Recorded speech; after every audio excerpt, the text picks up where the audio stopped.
दोस्तों मैं अशफाक अंसारी, आप देख रहे हैं आजकल न्यूज़ नेटवर्क। सऊदी मसानिद ने जो 18 फरवरी 2024 को अपडेट करके बताया है कि डोमेस्टिक वर्कर यानी कि सायखा, शामिल मंजलिया, खद्दामा, ये सब महीने के लोग को जो अगर उनका इकामा एक्सपायर हो जाएगा तो उनका नकल कफाला नहीं हो सकता।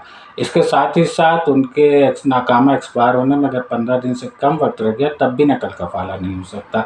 तो डोमेस्टिक वर्कर में जो लोग भी नकल कफाला कराना चाहते हैं, ट्रांसफ़र कराना चाहते हैं, उस बात को मलहूज़ रखें कि उनके अकामे में 15 दिन से ज़्यादा वक्त बाकी हो तभी उनका कफाला हो सकता है।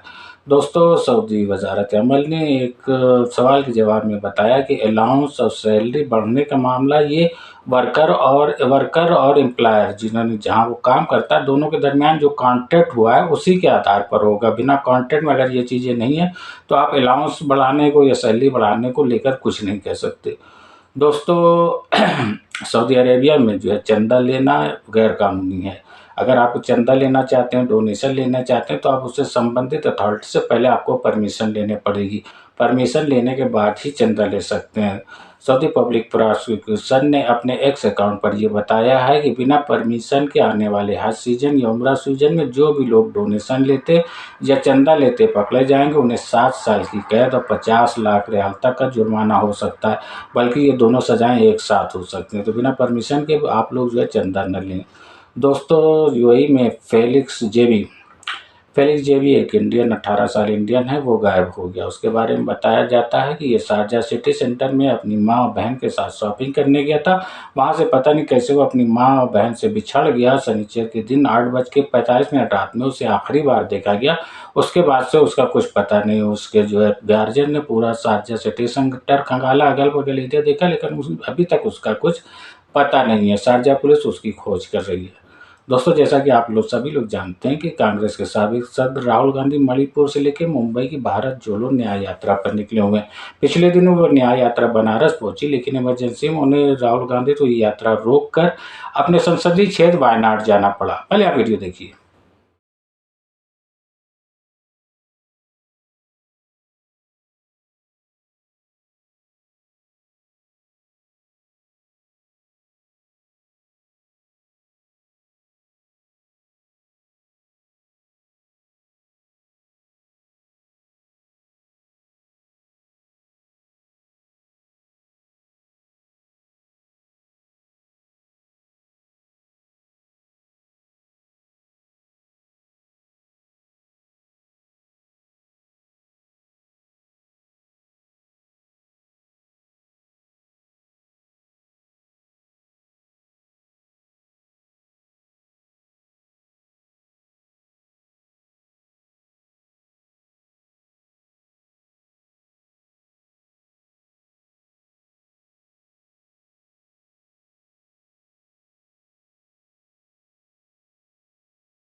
तो वायनाड से लौटने के बाद राहुल गांधी ने अपनी यात्रा अपनी आबाई शहर इलाहाबाद में अपने आबाई घर आनंद भवन से शुरू की। आनंद भवन के बारे में बहुत कम लोग जानते हैं कि दरअसल ये घर जवाहरलाल नेहरू के वालिद मोतीलाल नेहरू ने एक वकील महमूद साहब से खरीदा था और आनंद भवन से पहले इसका नाम महमूद मंजिल था। उन्होंने पंडित मोतीलाल नेहरू ने इस घर को खरीदकर इसका नाम आनंद भवन रखा। आनंद भवन भारतीय स्वतंत्रता संग्राम का एक मुख्य केंद्र बना हुआ था।